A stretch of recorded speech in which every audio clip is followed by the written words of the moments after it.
ఇక ఉగాది అంటే యుగానికి ఆరంభం, యుగం ఆది, యుగాది ఇలా కాలక్రమంలో ఉగాదిగా మారింది. ఉగాది పండుగ అంటే ఈ సృష్టి ఆరంభమైన రోజు అని అర్థం.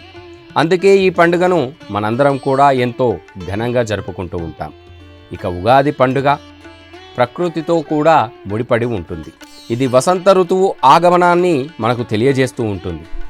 అందుకే ఈ రోజున 6 రుచులతో పచ్చడి చేసుకొని మనందరం కూడా తీర్థంగా తీసుకోవాలి.